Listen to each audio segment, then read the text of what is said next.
Boa tarde, tenho muito gosto de estar aqui com as literapistas. Muito obrigada pelo convite. Nunca tive medo. O que eu percebi é que estava a lidar com as últimas perguntas da vida.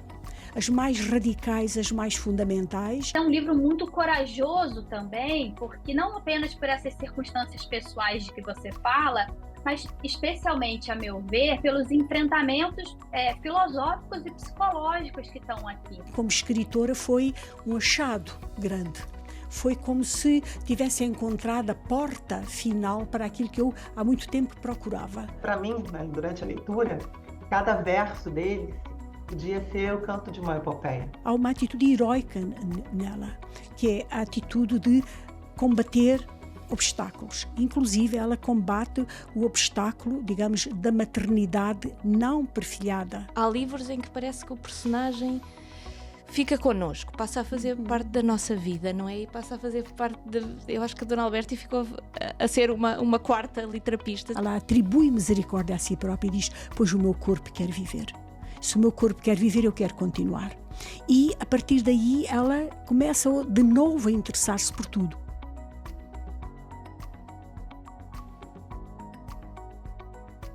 Oi, literapistas! Estamos aqui para mais uma conversa com o autor, hoje com uma autora incrível e muito especial que já vos vou dar a conhecer, mas antes quero-vos recordar que tenho aqui comigo a Flávia Castro. Olá. E a Flávia Amâncio. Olá! Bom, queria agradecer muito, Lídia, pela sua presença aqui. Temos aqui connosco a Lídia Jorge, que eu acho que para muita gente dispensará apresentações, mas vou passar a apresentá-la aqui brevemente, só para contextualizar quem ainda não a conhecia tão bem. Lídia Jorge é uma escritora representativa da geração portuguesa do pós-revolução do 25 de Abril, estreou-se em 1980 com o romance O Dia dos Prodígios, mas foi com A Costa dos Murmúrios, publicada em 88, que a sua obra se afirmou. Entre os títulos mais destacados no domínio da ficção contam-se O Vale da Paixão, O Vento Assobiando nas Gruas, Os Memoráveis ou, mais recentemente, Misericórdia. Os seus livros estão traduzidos em diversas línguas, tendo recebido os principais prémios nacionais e vários estrangeiros, entre eles o Prémio Albatroz da Fundação Günter Grass, o Prémio Field de Literatura em Línguas Românicas de Guadalajara ou, mais recentemente, o Prémio Médicis Étranger de 2023. A Costa dos Murmúrios e O Vento Assobiando nas Gruas foram adaptados ao cinema, respectivamente por Margarida Cardoso e por Jeanne Waltz. Lídia Jorge colabora com regularidade no Jornal de Letras, O Público e o El País. Muito obrigada por estar aqui hoje connosco, Lídia. Pronto, vamos aqui fazer esta breve apresentação da nossa conversa com o autor, com o nosso aviso habitual de que vai haver spoilers. Então, quem não tiver lido o livro, tem que se recordar que nós vamos falar dele mesmo a sério e, portanto, seria um bom momento para parar e ir ler o livro. Mas antes disso, já sei que a Lídia é uma pessoa que já deu bastantes entrevistas, mas nós interessa-nos muito este início da vida do autor, não é? O seu percurso como leitor. E eu sei que a Lídia tinha um avô que tinha uma biblioteca importante, que em sua casa se lia em voz alta, mas mesmo assim eu queria que me contasse como é que foi a sua criança. Era uma criança leitora, escritora, o que é que gostava de ler, como é que era para si? Bem, quando eu penso nisso, tenho a sensação de que aconteceu ontem, mas ao mesmo tempo aconteceu há muito tempo, porque civilizacionalmente vivia-se num outro mundo. Era um mundo ainda sem televisão, com pouca rádio e, portanto, o livro ocupava um espaço, digamos assim, era o espaço cultural praticamente absoluto.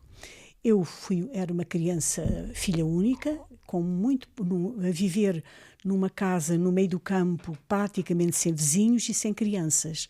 Portanto, o que aconteceu foi que os elementos que estavam à disposição eram alguns livros, não é? E essa relação com os livros foi de uma importância enorme, porque praticamente preencheu a minha vida de criança. E o que acontecia é que em casa, de facto, as pessoas liam. Há uma herança de uma pequena biblioteca. Ela não era grande em dimensão, em número, mas foi muito intensa para mim, porque tive alguns livros que foram fundamentais durante esse tempo.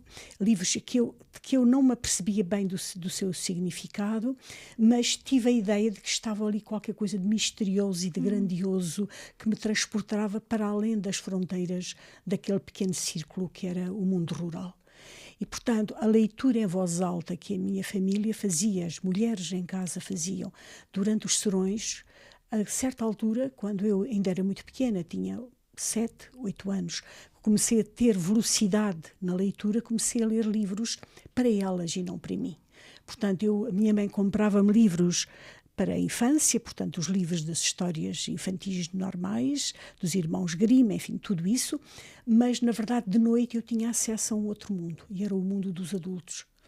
E a primeira impulso que eu me lembro de ter para escrever alguma coisa que não fosse a pedido de ninguém, que fosse de modo próprio, foi a tentativa de eu escrever páginas, pequenas redações, no fundo, sim, que respondiam às leituras, que eram de uma agressividade muito grande, porque era o código romântico da altura. E o código romântico é um código negro, é um código muito dramático, muito trágico. Eu, como criança, queria encontrar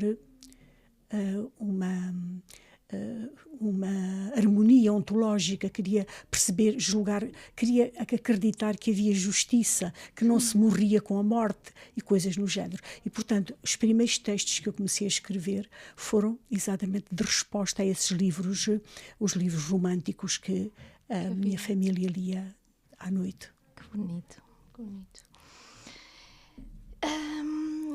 Flá, vou passar a palavra para ti. Fiquei a pensar e imaginar esta situação. A Lídia estava a falar, estava a achar tão bonito, estava a imaginar esse mundo. Eu vi que você estava pensando isso, eu falei, vou esperar, porque achei que vinha uma pergunta que é bonito, né? Essa imagem da Lídia. Lídia, primeiro, muito obrigada por estar com a gente. É uma honra grande ter você aqui. Acho que todas nós estamos um pouco nervosas até de receber você aqui. Muito. Não só pela escritora que você é, mas por esse livro que tanto mexeu com a gente. A mim comoveu assim inúmeros momentos da leitura, né? Então, para quem está nos ouvindo, eu vou falar rapidamente o primeiro parágrafo aqui da orelha para ajudar as pessoas a entrarem com a gente nessa discussão que vai estar muito pautada no Misericórdia, né? Neste livro aqui, na experiência de leitura deste livro, que é incrível e eu recomendo para todas as pessoas, independente de onde estão, em que momento da vida, em que momento do tempo e do espaço. Diz a orelha do livro: residente de um lar para idosos, uma mulher registra em um pequeno gravador de voz o diário de seu último ano de vida.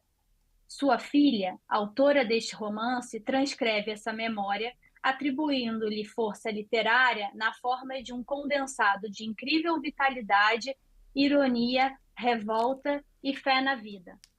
Bom, esse é o primeiro parágrafo da orelha, né? E ajuda a gente a ambientar até a pergunta que é: ao final do livro, Lídia, acho que até para a gente situar as pessoas que estão chegando agora e estão ouvindo a gente nessa conversa, você diz, no final do livro, né? A Maria dos Remédios, minha mãe muito amada, que me pediu que escrevesse essa história. Então, a gente entende que tem aqui um pedido da sua mãe, da escrita desse livro, e eu, a todo momento, me deve ter sido essa situação, né? O desafio literário, o desafio pessoal de escrever este livro em que a protagonista, né, é a senhora, né, há um ano da morte, o que seria um ano da morte, e em que ela tem, inclusive, embates com a própria filha, que supostamente, né, no nosso imaginário, no meu, fiquei a pensar, seria você sobre a própria escrita, e queria te ouvir muito em relação a essa experiência de escrita desse livro, né? De que maneira esse livro, você acredita que ele foi diferente do que a sua mãe imaginava, ou não? Ou você acredita que chegaram juntas em algum lugar do livro, que foi o desejo dela e a realização de fato da escrita por você? A Flávia acabou de encontrar uma fórmula muito interessante e que não, enfim, que é a primeira vez que eu ouço e que é muito curiosa, que é a ideia de que houve um encontro na escrita deste livro entre duas figuras, que é a herança de uma voz e, por outro lado, a minha proposta de transformação em literatura.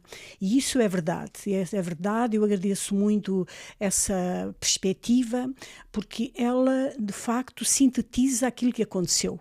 Muitas pessoas pensam que eu escrevi este livro com tristeza, porque é um livro de luto também. É um livro que tem uma espécie, tem uma ode à vida, mas também tem uma espécie de deo profundis, de abalo de morte que o atravessa. Ora, e as pessoas pensam que eu escrevi com uma tristeza, mas não foi isso que aconteceu. Aquilo que a Flávia agora acabou de dizer é verdade. Houve um encontro, o desejo que eu tive de manter aquele pedido no ar, de manter, sustentar aquele pedido, aquela voz, e a esperança e o resumo de uma vida inteira, de 90 e tal anos, que se carreia para a última parte da vida e que faz um balanço e uma proposta de não parar até ao fim, uma recusa da morte, uma recusa da finitude, fez com que eu escrevesse esse livro com uma espécie de ato de triunfo sobre a morte, ato de triunfo sobre a dissidência, sobre o apagamento. E por isso é um livro que tem cenas, eu sei que são cenas por vezes chocantes para as pessoas, sei que a última parte do livro ela muitas vezes arrebata no sentido de aparecer um mundo com uma visão, eu não digo dantesca no mau sentido, mas digo dantesca no sentido em que mistura a vida, a morte, a salvação e o nascimento. Está tudo aí nessa última parte. E as pessoas perguntam-me porquê essa intensidade. Essa intensidade vem exatamente deste enunciado que a Flávia agora acabou de expressar, que foi um pedido que a minha mãe me fez no último dia em que eu a vi. Eu via no último dia, foi em 8 de março de 2020, e o lar onde ela se encontrava fechou por causa da pandemia no dia a seguir. E eu nunca mais a vi, portanto ela faleceu sem eu a ter visto. E eu, que nunca imaginava escrever um livro com este título, que se chamasse Misericórdia, acabei por ficar com essa, digamos, com essa encomenda vital nas minhas mãos, que a princípio tive muita dificuldade, porque não percebia como é que eu poderia escrever um livro com este título, porque é um título de um grande desafio, como se pode perceber, mas acabou por ser, quando eu percebi para onde é que eu poderia entrar, que entro pela porta de um certo realismo, porque, como diz, é a partir dos instrumentos deixados por ela, a partir dos instrumentos vitais deixados, que eu recomponho o livro. E por isso o que diz é verdade, é um livro em que se casam duas vozes, e a minha dificuldade é quando os leitores me perguntam onde começa a sua voz e termina a outra. Um pouco, como é dizer, um pouco para tentar que as pessoas não pensassem que era um livro de autoficção ou assim, eu procuro sempre dizer, este é um livro de ficção. E ao dizer isso, digamos, peço um pacto aos leitores, é que não me façam a pergunta onde é que começa e acaba a ficção, porque eu quero que seja um livro de ficção, ainda que a parte, digamos, a proposta seja tão concreta e real quanto esta que eu acabo de enunciar. Sim. Eu acho que até vou emendar a minha próxima pergunta, que é que você diz, é um livro de uma verdade, a gente apalpa a verdade, ela é concreta, ela está nos detalhes, no dia a dia, na quantidade de personagens que atravessam, entram e saem da narrativa, os que ficam e ficam com a gente no gestual, no que vestem, como se falam. é muito claro, é muito verdade, a gente se sente dentro da situação, é muito fácil incorporar essa personagem, né? A gente como leitor, estou falando da perspectiva do leitor. Mas é um livro muito corajoso também, porque não apenas por essas circunstâncias pessoais de que você fala, mas especialmente, a meu ver, pelos enfrentamentos filosóficos e psicológicos que estão aqui, né?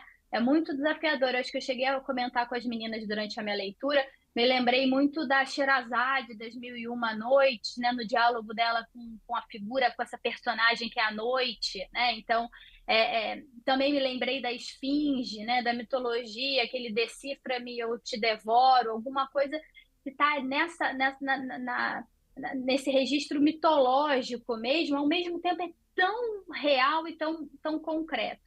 A minha pergunta para você é: você teve em algum momento da escrita desse livro, do processo de escrita do livro, você teve medo do livro, medo de enfrentar todas essas circunstâncias? Ou o livro foi acontecendo e ele mesmo te dava coragem e curiosidade, ele mesmo... Eu queria que você pudesse me contar um pouco essa sua experiência enquanto escritora, enfrentando todos esses embates. Este livro só criou medo quando eu o terminei e pensei que iria publicar e tive dúvida, porque tinha alguma coisa tão pessoal que eu atravessava que eu sentia uma espécie de pudor. Eu sempre defendi uma perspectiva muito próxima daquela do Milan Kundera, que é a ideia de que a vida de um escritor não precisa de biografia. A vida de um escritor serve apenas como tijolos para a arquitetura da obra que a pessoa escreve, não é? E, portanto, eu tive a ideia de que havia aqui uma espécie de passo em falso que eu dava no meu próprio programa literário. Mas, além disso, eu nunca tive medo. O que eu percebi é que estava a lidar com as últimas perguntas da vida. As mais radicais, as mais fundamentais, e quando eu digo últimas, não digo nas últimas cronologicamente, digo as últimas aquelas que os adolescentes fazem e aquelas que as pessoas fazem quando estão em perigo, aquelas que estão em qualquer idade, quando enfrentamos a morte ou quando enfrentamos a dor. São as perguntas últimas: para que é que eu nasci, o que é que eu sou, o que é que eu valho, para que serviu a minha vida, para que servirá a minha vida. E esse enfrentamento com a noite que dizes foi das páginas que eu escrevi com mais, eu diria, com mais intensidade. Porque através do discurso com a noite põe as perguntas mais essenciais e primordiais da existência a esta mulher. E isso, para mim, como escritora, foi um achado grande. Foi como se tivesse encontrado a porta final para aquilo que eu há muito tempo procurava. Porque eu não sou uma escritora propriamente da psicologia profunda, eu sou uma escritora que passa pela psicologia, mas o mundo social, o desafio da batalha da vida social, da política, eu sou uma pessoa muito ancorada naquilo que é a atualidade, a mudança do permanente do mundo. Costumo até muitas vezes definir-me como uma cronista do tempo que passa. E de repente eu encontrei alguma coisa que estava escondida, que era a porta para eu dialogar como uma coisa que é o portal da pergunta fundamental para o outro lado da vida. E isso deu uma alegria, porque para o escritor nós procuramos as situações limite.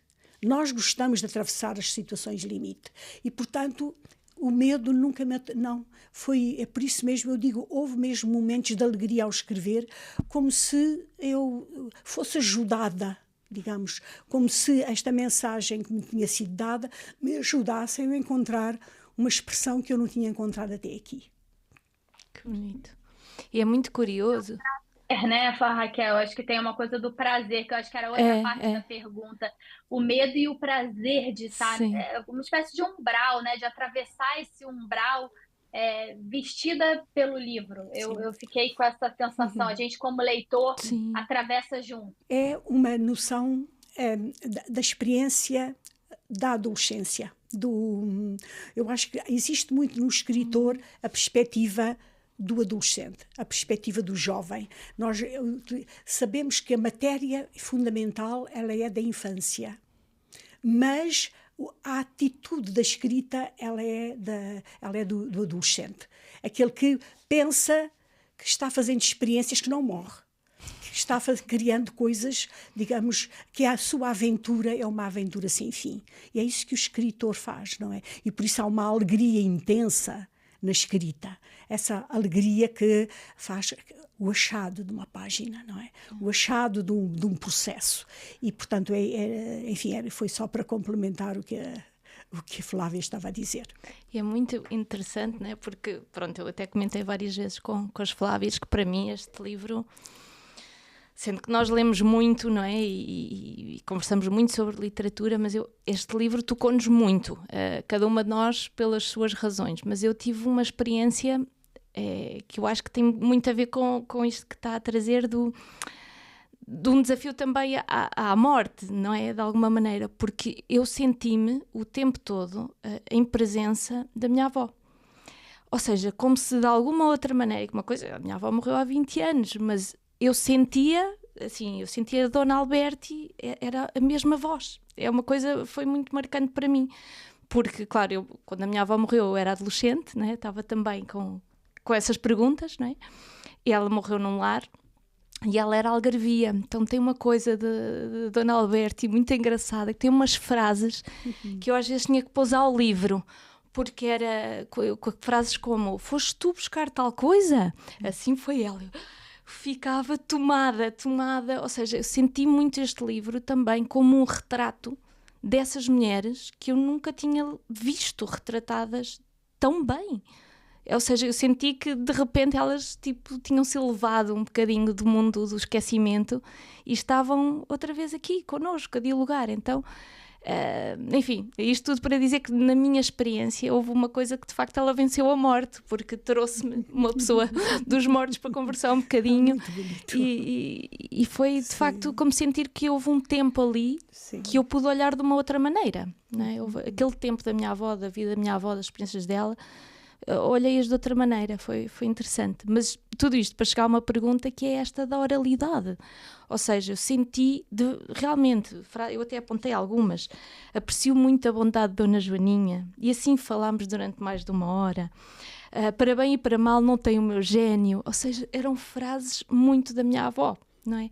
Como é que se captura esta oralidade, não é? Agora há bocadinho estava a falar de ter ouvido muito lido, não é? Mas sabe que as pessoas oralmente são capazes de fazer sínteses e criar expressões muito interessantes. E os escritores em geral estão atentos a isso, porque a pessoa não está a construir, na vida diária, a gente não está a construir frases, quer dizer, elas surgem naturalmente, e nós todos temos um manancial poético muito grande. Quer dizer, nós fazemos metáforas permanentemente, não é? O que é que não estamos atentos a isso, não é? O escritor está atento a isso, e no mundo rural, sobretudo com as pessoas que não têm um léxico muito largo, têm de fazer muitas combinações, e ao fazerem combinações fazem, digamos, há combinações absolutamente extraordinárias, e mesmo na expressão, as expressões, há uma tentativa de intensidade das palavras que quem tem um léxico vasto não precisa, não é? Sim. E essas pessoas têm-nas assim. Então, depois, uma vez escritas, isso assume um valor imenso, não é? Sim, sim. E também eu fiquei a pensar muito sobre aqueles pequenos poemas no final de cada dia, não é? Porque como é que chegou a essa ideia? Essa ideia resulta do seguinte: minha mãe as coisas que a minha mãe tinha praticamente desapareceram todas no lar durante a pandemia. Portanto, tudo foi no início, ninguém sabia como tratar, ninguém sabia como resolver nada, e, portanto, as pessoas ficaram sozinhas praticamente lá dentro. Aquelas 70 pessoas com apenas 3 pessoas a cuidar delas. Foi uma coisa absolutamente horrível, porque toda a gente ficou doente. O médico ficou doente, os enfermeiros ficaram doentes, as pessoas da administração fugiram com medo. Quer dizer, foi alguma coisa horrível. E a minha mãe, as únicas coisas que deram da minha mãe foi quando, portanto, eu soube que ela morreu de que maneira? Ela morreu no hospital, mas quando foi para o hospital ela não tinha nada sobre ela. O que ela tinha foi as joias que ela tinha, que manteve até ao fim, e o saco pequenino que ela tinha pendurado ao pescoço, com uns pequenos papéis onde ela escreveu as últimas notas da sua vida. Ela toda a vida tinha feito um diário. E o que acontece é que, no final, ela não podia com um caderno, ela não podia, a mão não suportava peso absolutamente nenhum. E eu levava-lhe blocos de A8 pequenininhos, onde ela punha umas palavras. Se alguém olhasse para aquelas palavras, não sabia o que é que queria dizer, mas quem a seguia permanentemente sabia. Ora, o que eu fiz foi pegar nessas palavras e dar-lhes sabia que estava lá o conceito, o que faltava era a gramática. E, portanto, eu pus uma gramática. E aquilo que as pessoas dizem é que ficaram poemas, não é? Sim, de facto, acabaram por ficar poemas, mas são com palavras da própria realidade, não é? Quando ela diz que mondei, mas ficaste como eu, afinal, quis que ficasses, não é? Da linguagem rural, do mondar o trigo, de mondar de tirar as ervas da seara, não é? E, portanto, esse trabalho que ela achou que fez com a filha, que mondou, a mão doeu-lhe, mas ela achou que a filha ficou como ela quis, que era a sua perspectiva de que esculpiu a filha, que era dona da filha, não é? E, portanto, isso que traz conflito, mas ao mesmo tempo traz gratidão e traz um amor insuperável, não é? Sim. Mas ela utiliza essas expressões, mas que eu, digamos, compus. Portanto, é por isso que eu digo, é um livro de ficção. Portanto, é melhor pensar-se assim do que o contrário, do que se ir a escavar, procurar o que é mesmo realidade. Sim. Não vale a pena, não é? Eu até pensei que era na minha cabeça, não é? Como a minha avó tinha esta coisa muito de dizer rimas, ou a propósito de qualquer coisa ela cantava um poema, eu pensei que eram coisas já mais construídas ficcionalmente, até que não tinham relação com a realidade. Não, só a última, que é aquela a canção da criança, essa é que é de facto uma canção algarvia. Sim. Pelo menos no Algarve cantava-se assim, e a minha mãe cantava assim, não é? Sim. Essa é que é dada, as outras são todas, digamos, criação praticamente dela. Ok. Flazinha. É muito bom ouvir isso. Vou ficar com essa palavra canção aqui para eu fazer a minha próxima pergunta. Mas antes de tudo, eu queria dizer, Lídia, que ontem nós conversávamos, eu e a Flávia e a Raquel, e a Flávia fez uma pergunta muito interessante de se nós tivéssemos que sintetizar o livro Misericórdia em poucas palavras, o que diríamos? E eu respondi que seria uma canção aos heróis, né? E por que eu pensei nisso? Porque, só para contextualizar, né, na antiguidade, né, sobretudo no período homérico, existiam os aedos, né, que eram homens cegos, que por serem cegos não tinham utilidade para o ofício da guerra, né? E aqui, com isso, eles se dedicavam a cantar os feitos dos heróis.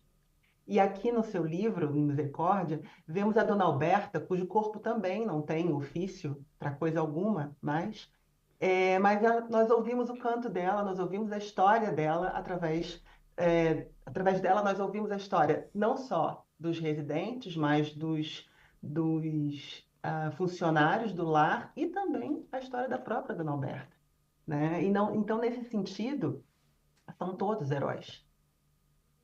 E, ao final do livro, nós tomamos conhecimento de um poema composto por todos eles. Eu gostaria até de ler aqui, um minutinho, aqui. Hotel Paraíso. Este é um lugar de lazer, um lugar de aprender, um lugar para estar. Um lugar de convívio, um lugar de amizade, um lugar de ternura, um lugar de afeição, um lugar de beijar, um lugar de abraçar, um lugar de bailar, um lugar onde todos juntos somos irmãos. Adoremos, cantemos, persignemo-nos então. Para mim, né, durante a leitura, cada verso dele podia ser o canto de uma epopeia. E eu fiquei muito com essa ideia, pensando que Misericórdia seria a obra que a filha de Dona Alberta escreve enquanto acompanhamos a história, seria isso? Dona Alberta seria o Alexandre Magno de Misericórdia, ou quem sabe até mesmo o Aquiles da trama? E os residentes, cuidadores, os heróis dessa guerra? Gostaria que você falasse sobre isso. Que lindo, não é? Felizmente que vivemos no século XXI, não é? Em que é possível, não é? Pegar na vida dos últimos, na vida daqueles que não têm praticamente história pública e fazer deles heróis, não é?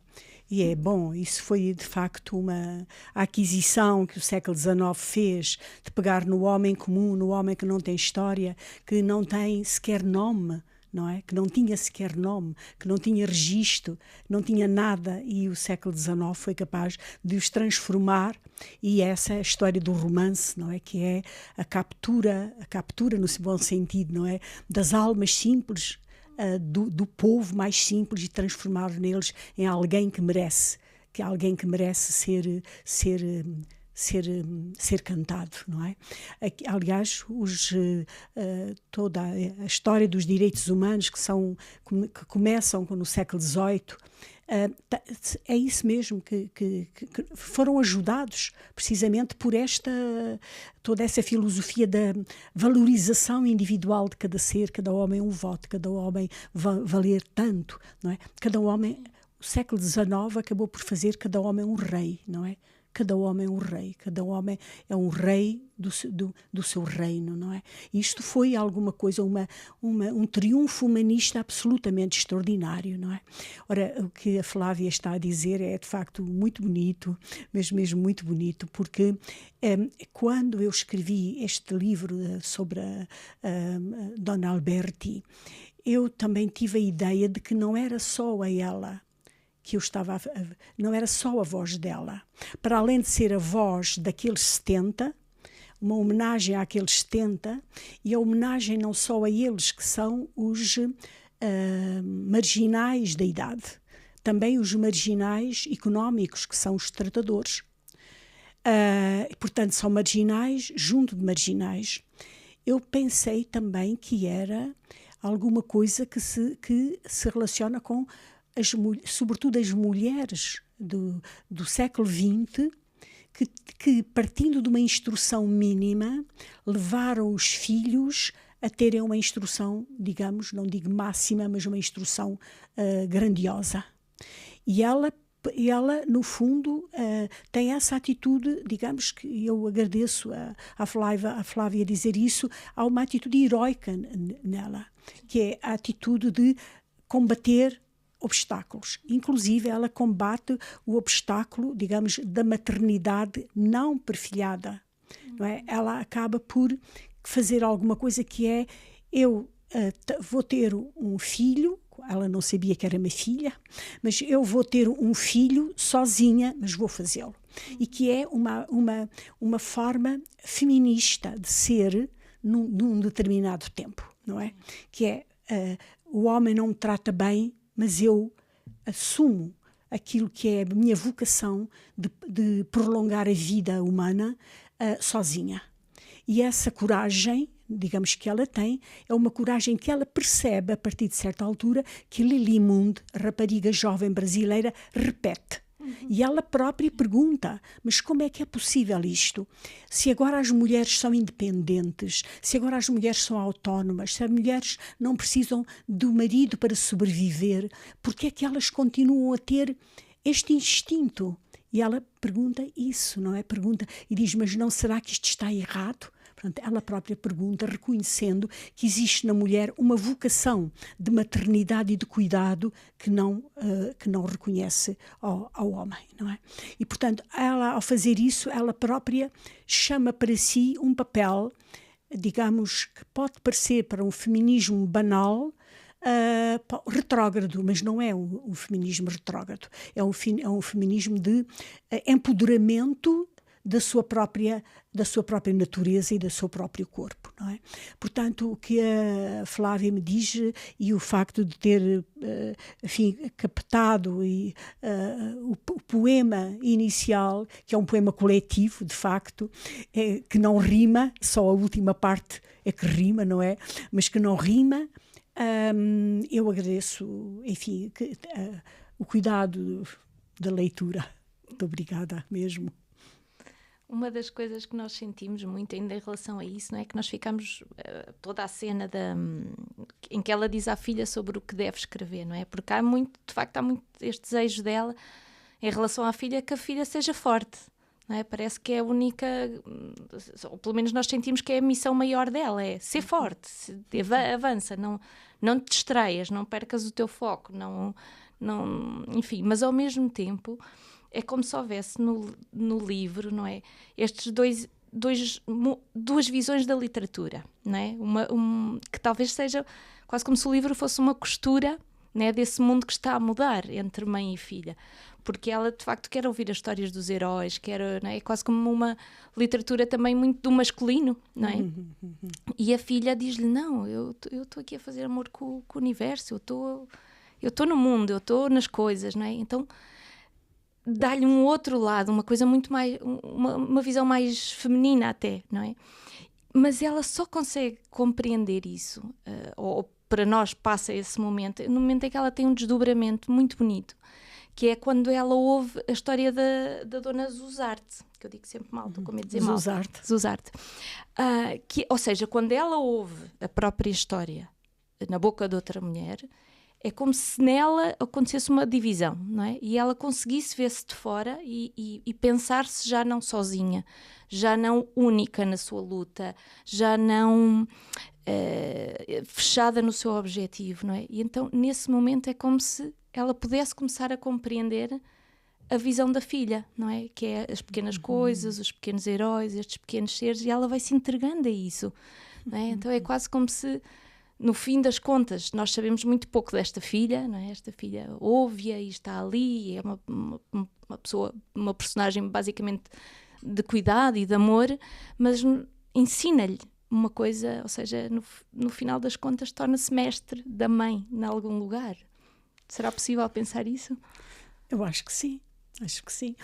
Ela é, pela história da Zuzarte, que de facto sim, ela aí percebe, mas então se esta história é a minha própria história, então são, as histórias repetem-se de pessoa para pessoa, e quer dizer, ela percebe que o papel da história é outro diferente, porque ela tinha até uma perspectiva mercantilista, certa, para já, de um lado, tem a perspectiva de que se quer, digamos, que é uma história, uma visão popular, para que serve a literatura, que é um divertimento, que é apenas isso, não é?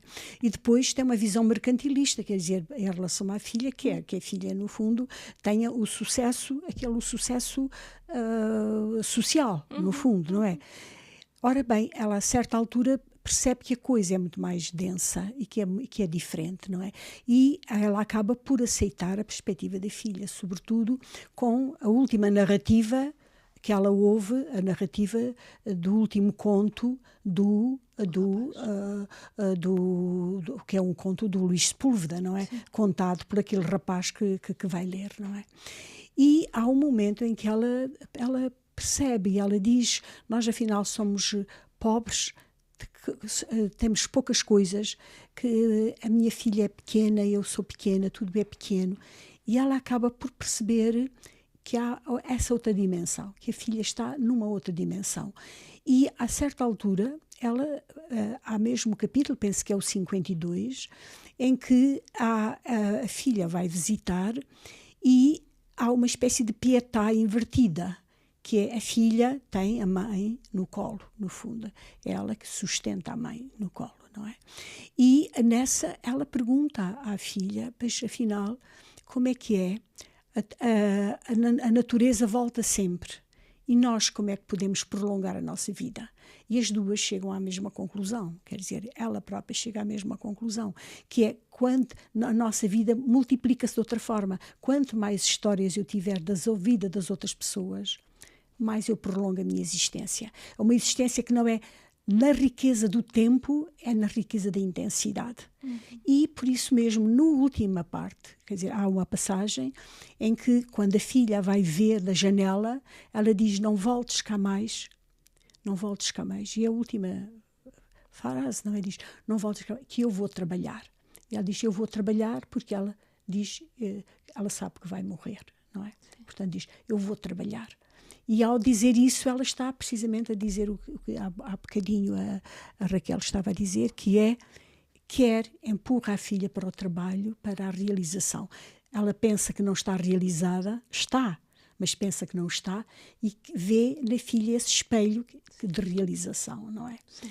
E por isso acho que a sua interpretação está certa e dá uma alegria.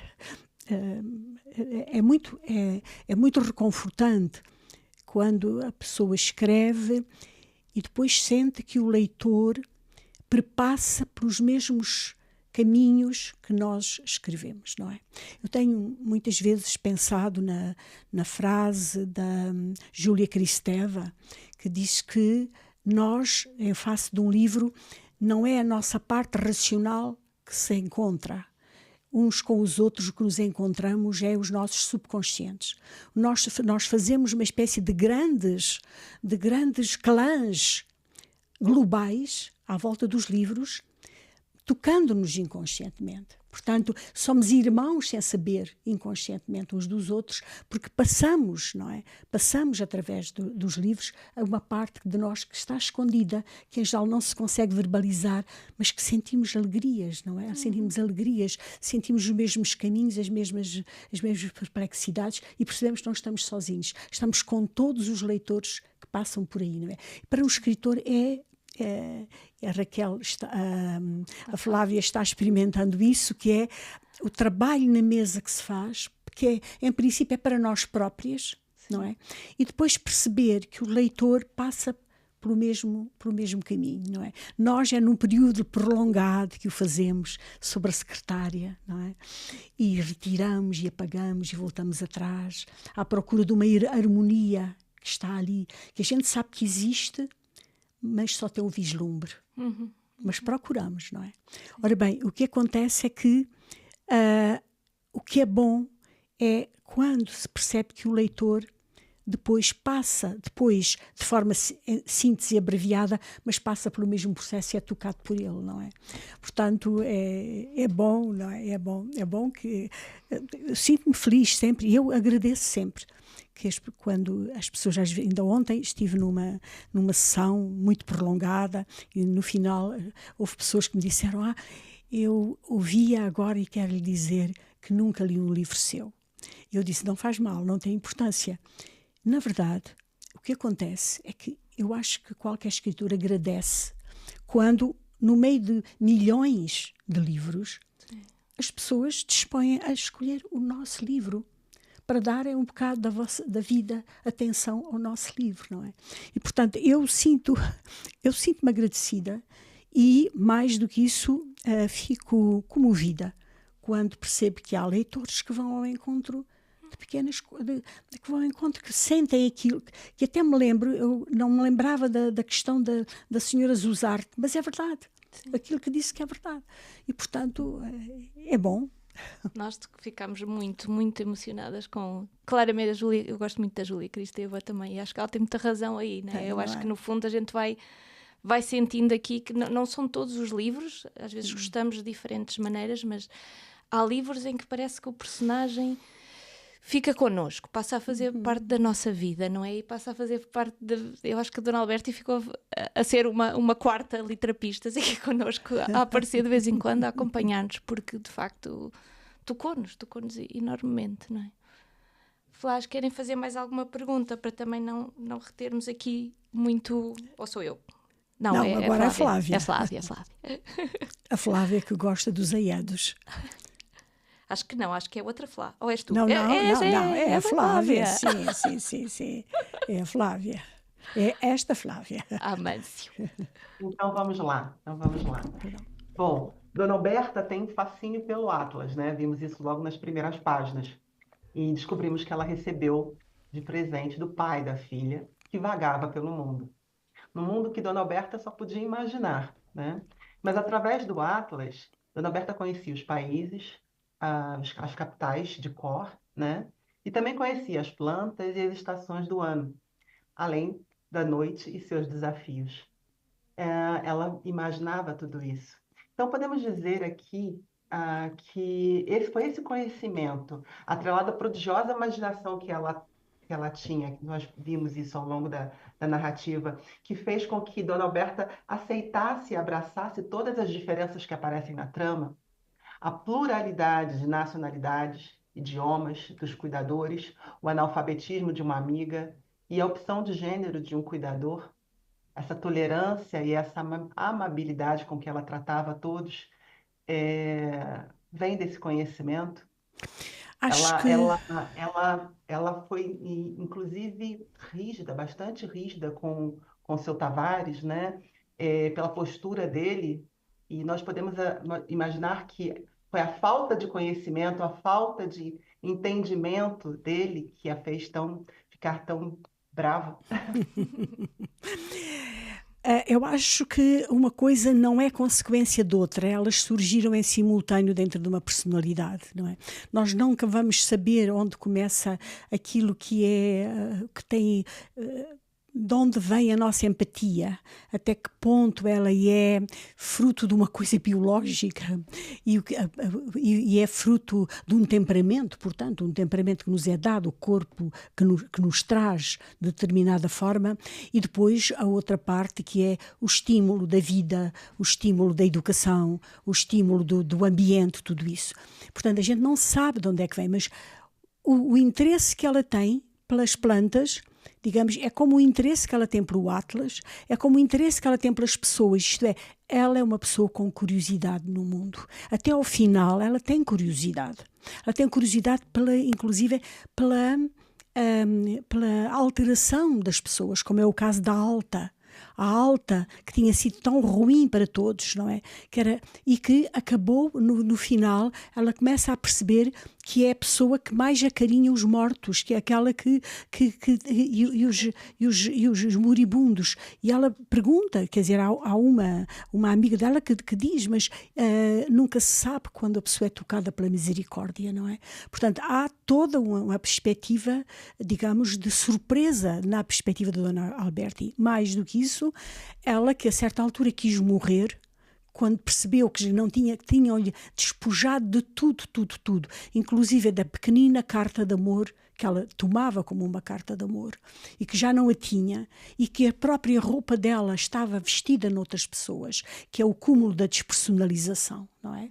Portanto, e da desumanização. Ela olha e vê o corpo dela está noutra pessoa. Diz, como é que é possível?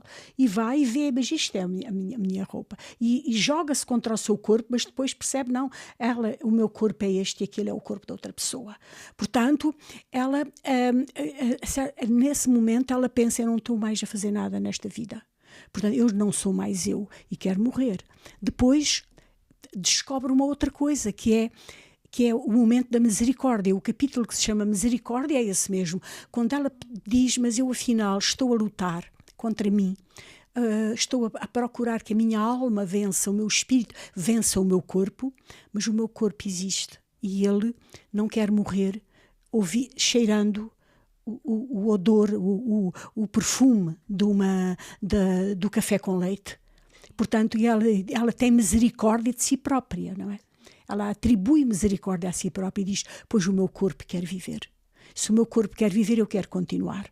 E, a partir daí, ela começa de novo a interessar-se por tudo. E quando chega a pandemia, ela pensa, mas será que isto é de facto o fim do mundo? Então eu quero ver como é que é. E fica de pé, digamos, a alma dela fica de pé até ao fim, para ver no que é que vai dar.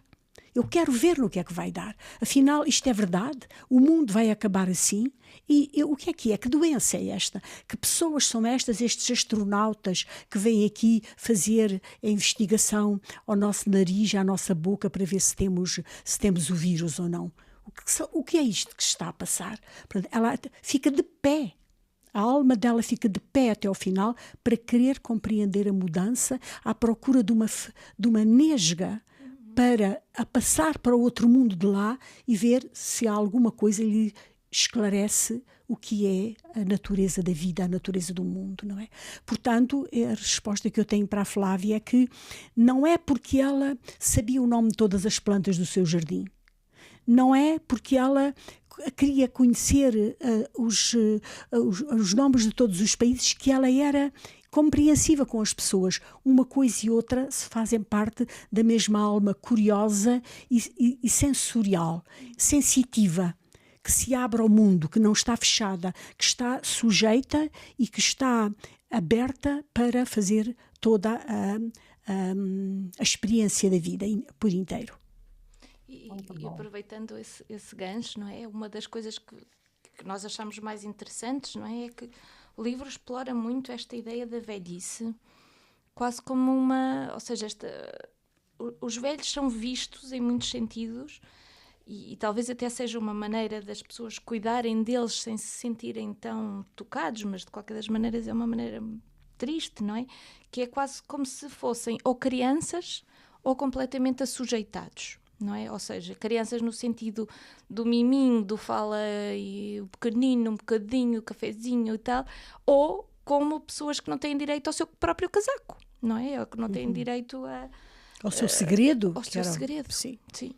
Mas o que aparece, que é muito engraçado, não é? É este momento em que a Dona Alberti, muito adolescentemente, como falávamos há bocado, tem um despertar da sexualidade nela, não é? Quando o rapaz aparece e lhe lê o conto, não é?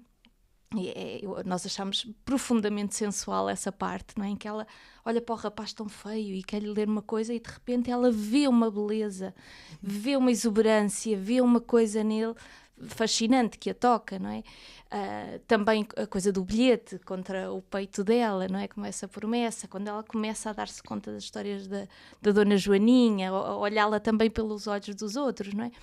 Então é muito curioso que algo da vida, não é? Do desejo teima em persistir, não é? Teima em renascer, acho que é isso. Mas quer dizer, a ideia de que a pessoa com idade é uma pessoa que perdeu todas as capacidades de amar, de desejar, a capacidade erótica, tudo isso é um erro completo, não é? É um erro. E é um erro pensar que a pessoa com mais idade passa a ser um ser que que deixou de ser humano.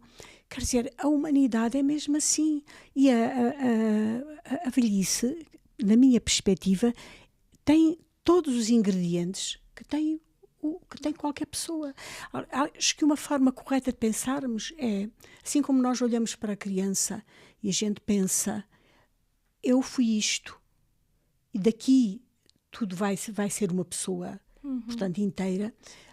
A pessoa com mais idade, eu acho que deve ser olhada como aquela que continua a ser a pessoa inteira com tudo lá dentro. Aliás, na minha experiência, e foi isso que me levou a eu ter alguma autoridade, digamos assim, para escrever este livro, penso eu, com traços realistas fortes, é que o que eu percebi no lar onde a minha mãe estava é que as pessoas,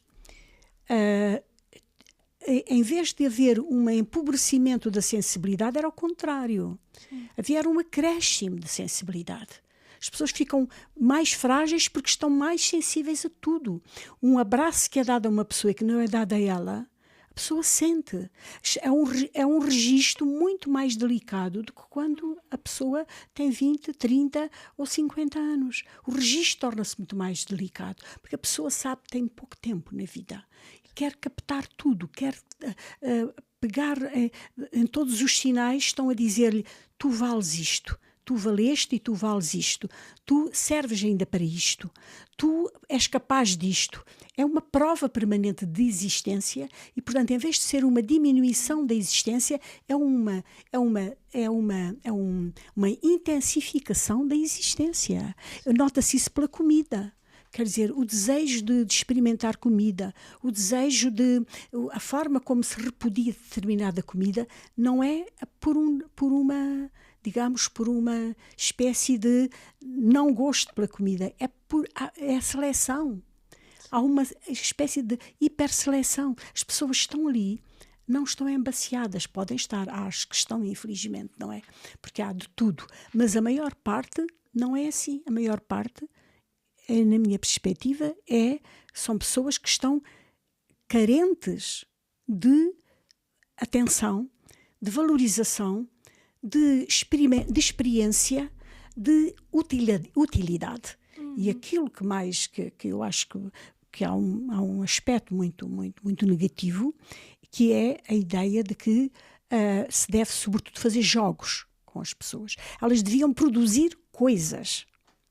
A figura que deu a Dona Joaninha, é uma pessoa que tem um outro nome, uma pessoa que, enfim, que teve traços muito semelhantes, mas houve uma coisa que na altura eu fiquei muito admirada, é que ela queria fazer determinada obra e não deixavam. Não deixavam, quer dizer, ela queria fazer e queria vender. Ela queria não só fazer como vender. E, estranhamente, pelo menos naquela direção, naquela altura, não deixaram. Eu acho isto errado. Acho que as pessoas deveriam precisamente fazer coisas para poder continuar a vender, a fazer, ter um lugar no mundo. Ter um lugar no mundo e... Sim, exatamente. Portanto, a minha ideia é que as pessoas devem continuar a produzir coisas, continuar a fazer, não devem amarrar a pessoa ali, não é? Amarrar e pôr-lhe coisas na cabeça, laçarotes, brincadeiras. Eu uma vez ouvi uma coisa absolutamente extraordinária, que era no dia do riso, ou não sei o que, acho que há um dia do riso, há um dia para tudo, não há um dia para riso, devia também haver um dia do bom senso. E o que aconteceu, que era que as pessoas... A teoria era esta: se as pessoas começarem a rir, riem, ficam felizes. E então eu assistia a uma gravação em que punham as pessoas a rir. E as pessoas riam sem vontade nenhuma. Era alguma coisa obscena, completamente obscena. Quer dizer, sem a noção de que não se pode nem infantilizar, nem tornar a pessoa boba. Não pode ser, a pessoa não é um bobo, não é um palhaço, não é? Pelo contrário, quer dizer, tem de se respeitar a dignidade da pessoa, não é? E, portanto, a sua questão é esta. Penso que teria respondido, talvez com demasiadas palavras. Não, mas que é muito, faz-me lembrar, não é? A cena do fotógrafo, que eu achei que capturou isso de uma maneira incrível, não é? Quando ela percebe, naquele olhar, que há um abuso, um maltrato, uma coisa mesmo obscena, e ela se recusa. Ela se recusa, põe a mão na cara e não deixa, não é? E depois dela, outros fazem o mesmo, não é? Aliás, há várias revoltas dentro deste livro, não é? Um é a Revolução dos Ovos Estrelados, exatamente, não é? Que é protagonizada pelo Sr. Tó, não é? Sim. O Sr. Tó que achou, que quer dizer que tinha de se fazer uma revolta contra, porque não dava o ovo estrelado, não é? E que é a continuação, de facto, de uma vida ativa, de um ativismo que ele tinha tido, e ali, como isso estava errado, ele continuava, não é? E a Dona Alberti pergunta ao genro, não é? O que é que deve fazer? Também ela deve bater no prato, não é? Também, e ele diz-lhe, sim, bata, se não pode com a mão esquerda, bata com a direita, não é? Até ao fim, mas bata até o fim, não é? Continua a ser quem é, não é? Isso. Flazinha. E vou até a gente está um pouco à frente aqui nas perguntas, eu vou retomar aquela linha aqui dos personagens, que acho que tem um pouco a ver com o que vocês estão falando, que é um livro muito cheio de entradas e saídas, né, em termos de personagens. Os personagens são mais do que as pessoas. Eu, como leitora, consegui eleger aqui alguns personagens, sendo a Noite um personagem fundamental no livro, né? Um personagem com a qual eu me relacionei assim, até o último minuto, nesse lugar em que encontram nossos subconscientes todos, nossos e de todos os tempos, que é um lugar atemporal. E eu pensava muito em o convite que era feito por cada um desses personagens, né? Desde a Dona Joaninha, que eu acho que a Raquel terminou falando, né? E esse impulso do amor que dá sentido ao caos, né? Até isso vem...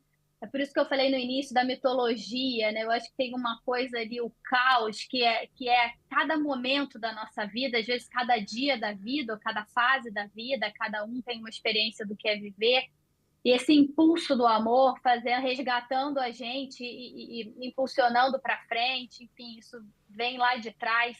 A Lilimundi, que é essa estrangeira, né, praticamente exilada da sua terra, que espelha a história da protagonista, acho que ela tem ali ela para mim é sempre um convite, a entrada dela em cena é sempre um convite a pensar nesse exílio, que também é um tema que aparece, né, na figura do próprio hotel, na figura do envelhecimento, na história do envelhecimento, né, dessa coisa que acho que quando você fala, Lídia, me comove, porque é como se a gente andasse na contramão, né? O corpo vai restringindo, mas vou chamar de alma só para facilitar, a alma, o intelecto, a mente, a espiritualidade, ela só vai se ampliando para o caso dessa personagem. Então, a sensação que a gente tem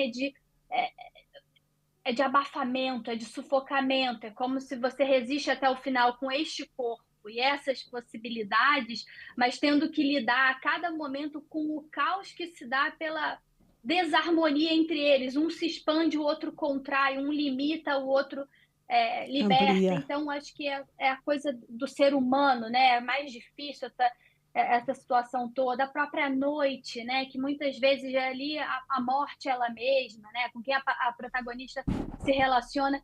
E o meu carinho especial por esse bilhete, eu comentei com as meninas, o bilhete do sargento, né? Que é essa coisa tão interessante para falar também do impulso do amor, por falar desse impulso de reconstrução a cada momento, da amizade entre as duas que se dá, também pelo o contar histórias. A Flávia ontem falou, a Flávia ou a Raquel, não me lembro, uma das duas, eu achei tão bonita, que é o bilhete diz uma coisa, ela lê o bilhete para a amiga como se fosse uma outra história, mas ela, ao mesmo tempo, simultaneamente, né, numa simultaneidade de tempos, recebe aquele bilhete de uma outra forma. Então, as duas, por conta de uma história contada, né, ressurgem ali, né? E isso é muito bonito, né? Essa irmandade entre as duas, nesse lugar de exílio, de exílios somados. Então, eu queria perguntar aqui como esses personagens foram surgindo na história, se eles foram planejados e se você tem alguns preferidos, como cada uma de nós. Bem, eu gosto imenso da Dona Joaninha. A Dona Joaninha, para mim, é uma figura muito querida, não é? Uma figura muito querida que pode parecer irreal, mas que não é irreal, não é? Existem ainda muitas pessoas agora que têm 80, 90 anos que não aprenderam a ler, que não sabem ler, não é? E o cúmulo é quando ela pede à dona Alberti que a ensine a ler, para ela poder ler os jornais que aquele senhor, o advogado, lia. Portanto, ela ia-se adaptando ao humor, às técnicas de cada um, não é? Ela ia-se adaptando. E para mim é uma figura que ao mesmo tempo ela tem um patos muito forte, mas ao mesmo tempo ela tem uma capacidade, uma aura de comicidade, não é? Porque é primária completamente, não é? E, portanto, isso dá-lhe um estatuto de liberdade diferente dos outros. Bem, eu gosto muito dela, gosto muito só aparece 2 vezes, mas gosto muito do leitor. Eu gosto muito do leitor, gosto muito do que ele diz à dona Alberti. De certa forma também quero dizer, já agora aproveito para dizer o seguinte: a filha não tem papel. O que a filha faz é apenas aparecer para que dona Alberti se mostre mais, não é? Quer dizer, aquela situação da filha vir com o sapato roto e a mãe ver a filha com o sapato roto, com a sola com um buraco, e ela não querer que a filha, prefere que a filha não venha a vir naquele estado, apenas serve para mostrar a força e a capacidade de reação de uma mulher que é exigente e perfeccionista. Não é? Que é exigente e perfeccionista e quer que a sua descendente não lhe falte ao sonho que ela teve para ela, não é? Portanto, há aqui, portanto, a filha não existe praticamente. Agora, existe como um diálogo, não é? E como uma figura simbólica para... Um lugar, não é? Como um lugar de amor. É um lugar de amor. A verdade é que ela está sempre a negar a filha, mas quando as 4 religiosas lhe dizem que não vão, uma delas que não vai ler nunca os livros dela, porque não foram ditados por Deus, ela diz, não, os livros da minha filha são ditados por Deus. Deus dita e ela escreve, não é? Portanto, e até tem medo de ter um ataque de coração com a aflição que sente, não é? Portanto, digamos, também foi também uma coisa que eu senti, eu vendo as pessoas, senti que havia imenso humor na vida. Quer dizer, porque são situações limite em que as pessoas, digamos, quem leu alguma vez o livro O Riso, do Bergson, sabe que é assim, que é as repetições falsas, os contrastes que fazem entre o que se espera e o que se realiza, é tudo isso que resulta cómico, não é?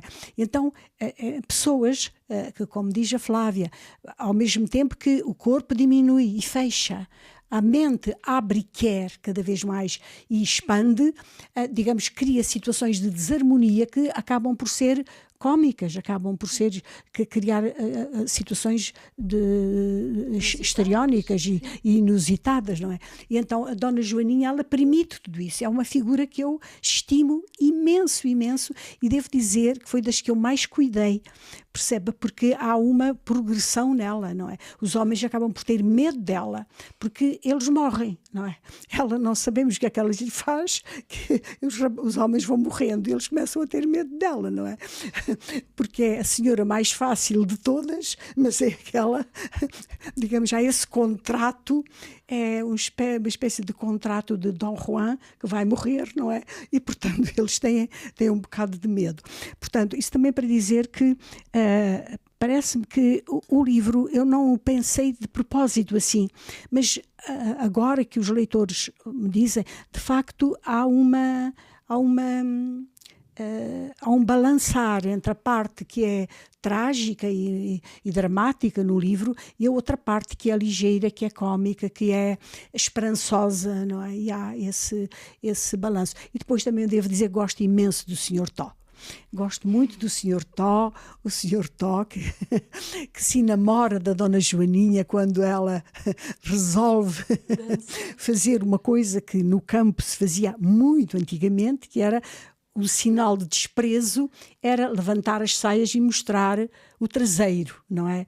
E ela resolve, quando a estão a culpar injustamente, ela levanta as saias para mostrar o traseiro e desafiar as pessoas, não é? Ora, é nesse ato, não é, que o Sr. Tó se namora da Dona Joaninha, porque lhe vê as pernas brancas, não é? E então fica muito enamorado da Dona Joaninha. São cenas que, enfim, nem todas se passaram, algumas são, digamos, carreadas, como sempre. Quem escreve, o tempo nunca é passado, nem o futuro, não há futuro nem passado. Chamamos tudo para o presente. E, digamos, a capacidade criativa de um escritor resulta nessa anulação do tempo e criar uma intensidade absoluta naquele momento do tempo, não é? Em que nada é esquecido. E, portanto, conseguimos construir as figuras fazendo viajar rapidamente muitas cenas que vimos, muitas que imaginámos, com outras que a gente projeta no futuro, não é? E é isso que faz um escritor que tem capacidade de concentração, e eu penso que o talento é sobretudo uma questão de imaginação concentrada e capacidade de memória concentrada, esta memória afetiva, não é? E, portanto, eu para a Dona Joaninha concentrei muita coisa, mas é uma das figuras que eu mais, digamos, que eu, em contraponto à Dona Alberti, é a figura que a compõe, é o outro rosto, não é? O rosto da outra moeda. Sim, sim. Pegando carona nessa sua descrição sobre os personagens, eu vou contar que eu fiquei muito feliz quando percebi que a Dona Alberta era uma mãe solo. Estava sendo retratada aqui, era uma mãe solo. Aquela cuja função mais importante de todas é ser forte, né? Sobretudo, ela não pode morrer, de forma alguma, né? Ainda mais uma mãe solo de uma única filha, ela não pode jamais morrer. E nós acompanhamos essa luta, né, com a morte ou com a escuridão, que seja, do início ao fim do livro, ela está disposta a lutar, porque ela não pode. De fato, a mãe solo, ela não pode se ausentar, né? Então, mas tem uma parte que eu achei muito bonita, que aparece na página, até coloquei aqui, 368, quando Lili Mundi, grávida também, e mãe solo, né? Portanto, ela sobe num murete para acenar para Dona Alberta. E nós vemos a mão do padeiro amparando-a. Ali, o padeiro, ele não tem nome, então ele é uma função, né? Ou seja, nós enquanto sociedade. Será que nós melhoramos, né? Nós enquanto sociedade nesse sentido? A mulher agora ela não precisa ser forte o tempo todo e sozinha o tempo todo, porque haverá uma mão estendida. É bom pensar assim, não é? Às vezes, Eu até gostaria de ler, desculpa interromper, até gostaria de ler esse trecho, que eu até marquei aqui, porque eu achei mesmo bonito essa mão que aparece. Ela diz assim: vinha sozinha e subiu para cima do murete com a agilidade de um gato. A brisa do final de inverno, seco e frio, levanta-lhe o vestido. Desenhava-lhe o grande ovo do ventre saído sob a aba de um casaco muito curto. Era uma criança grande, rebolando uma pequena criança escondida. Ela fez-me adeus e eu fiz-lhe adeus. Ainda, ten- Ainda tentamos estabelecer ligação para falar, mas continuava a não ser possível. Eu movi a mão acenando, ela também e mais nada, até que surgiu aquele que tomei por senhor Francisco, o padeiro. Era ele, por certo, mas não conseguia ver-lhe as feições. Elimunde desceu da parede com um salto, como se não lhe pesasse o grande ovo, o filho de Edu Rovart, o cientista. Mas ele, pois poderia ser o padeiro, amparou-a com a mão. Choramos? pois, essa cena enfim, é uma cena importante por várias razões. Uma, eu penso que ao longo que nós não teríamos sobrevivido se não tivesse havido sempre uma mão de padeiro. Porque, em geral, a mulher ficava só, mas havia sempre alguém que ajudava, não é? Alguém. Ou era o pai da mãe Sol, ou era alguém, digamos, há sempre uma mão que ajuda, nunca é só, a mulher nunca fica só completamente.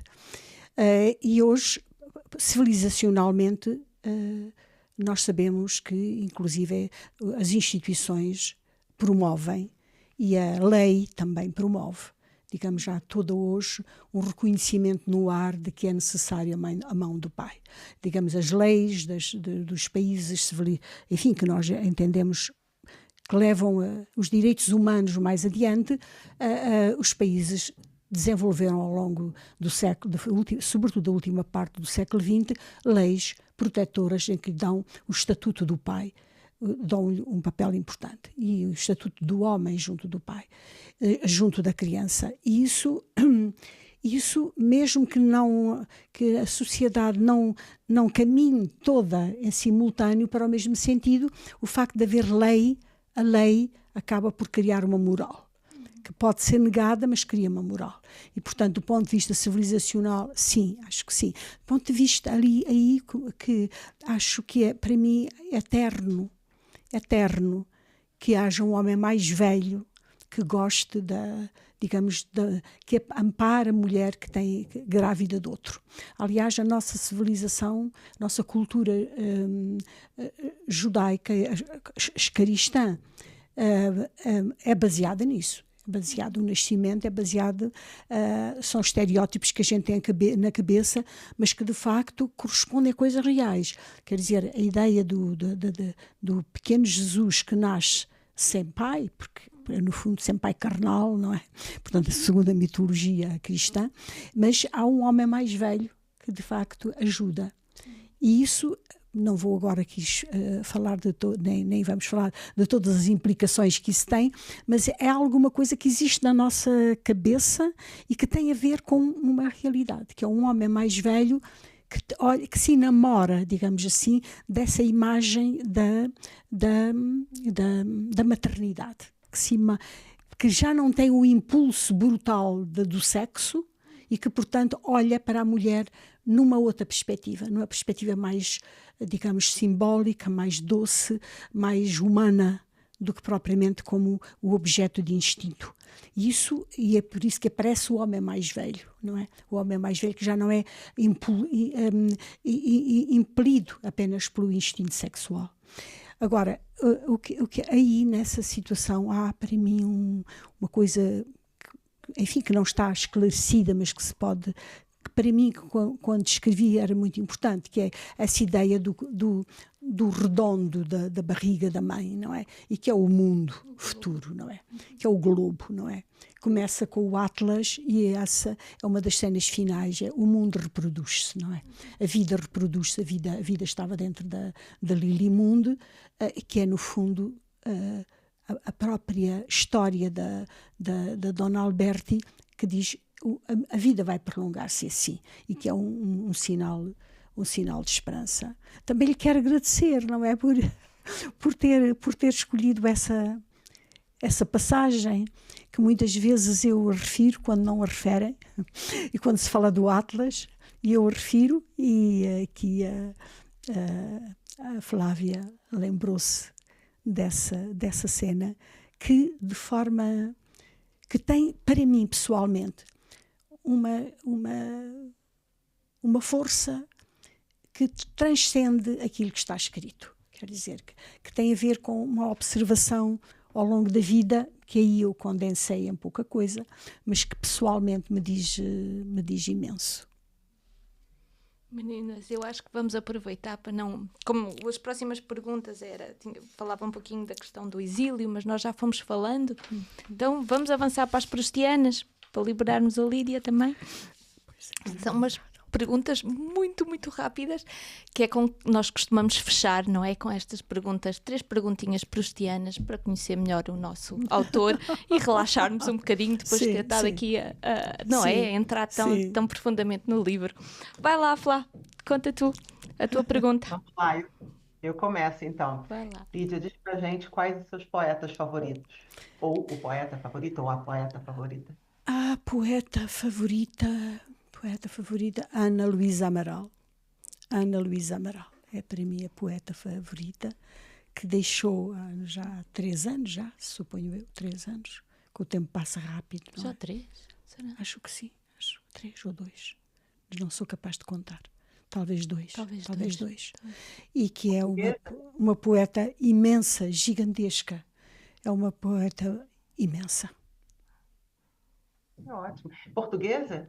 Sim, claro, uma poeta portuguesa. Não a conheço, Sim, ela agora teria 68 anos e foi uma lamentável, aliás, perdemos 2 grandes poetas, ela, que eu acho que ela tem inovação, tem grandeza, e como mulher poeta ela foi capaz de fazer uma coisa que é de fazer aquilo que a Flávia estava há pouco a falar, que era o mundo do Aedo, o Aedo que não vai à guerra, mas que, sendo cego, canta.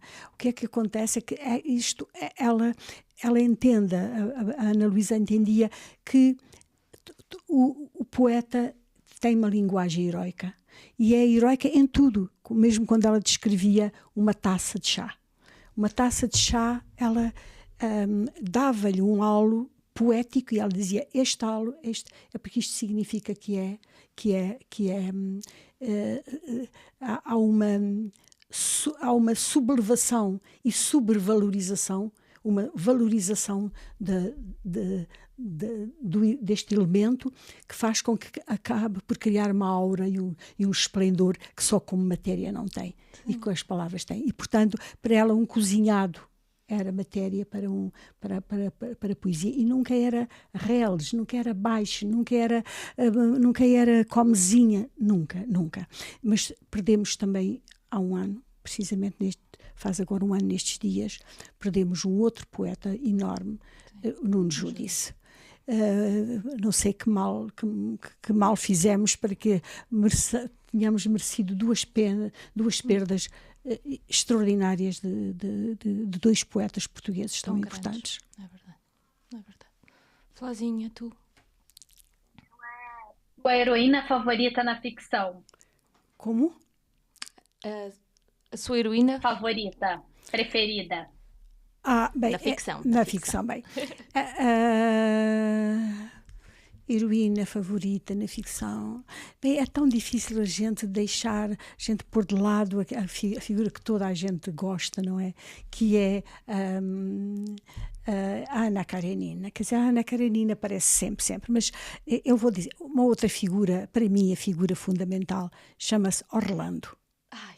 Porque ela é homem e mulher, ela é tudo, ela é a lição de compreensão dos seres humanos que em 1928 a nossa grande escritora Virginia Woolf deixou para nós. Portanto, viva Orlando.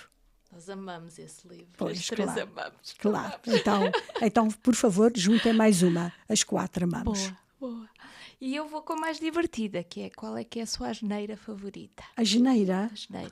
Fazer a geneira. Tome como quiser.